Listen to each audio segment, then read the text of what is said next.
Sinagot ni Pangulong Bongbong Marcos ang ilang issue sa bansa, kabilang ang investigasyon ng ICC kontra Duterte drug war at charter change. Ikinaalarma rin ng Pangulo ang umano'y cyanide fishing ng ilang Chino at Vietnamese sa Bajo de Masinloc. Nakatutok si Mariz Umali. Alam na raw ni Pangulong Bongbong Marcos ang mga ulat na gumagamit umano ang mga mangingisdang Chino at Vietnamese ng cyanide sa pangingisda sa Bajo de Masinloc. Maging siya naalarma rito. The best that we know is that there really is, as far as we can tell.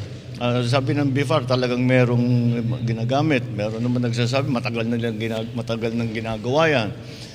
And I do know that there are cases of cyanide fishing before, even here in the Philippines. But I think the reason that it has become more alarming is that it has become more prevalent. If we feel that there is enough ground to do so, we will. Yeah. Nasa Metropolitan Theater ang Pangulo kanina para dumalo sa 6 ng Dangal Awards kung saan pinarangalan ang ilang natatanging Pinoy sa kanilang kontribusyon sa sining. Dito, tinanong ang Pangulo sa iba't ibang issue, kabilang na ang investigasyon ng International Criminal Court sa anti-drug war ng Administrasyon Duterte. Sa pinakabagong survey kasi ng Octa Research, lumalabas na 55% o higit 5 sa bawat 10 Pilipino ang naniniwalang dapat makipagtulungan ng ating pamahalaan sa ICC probe. Pero hindi raw nagbabago ang posisyon ng Pangulo sa usaping ito. It opens a Pandora's box because, again, it's still those questions of jurisdictions and sovereignty that I haven't yet seen a sufficient answer for.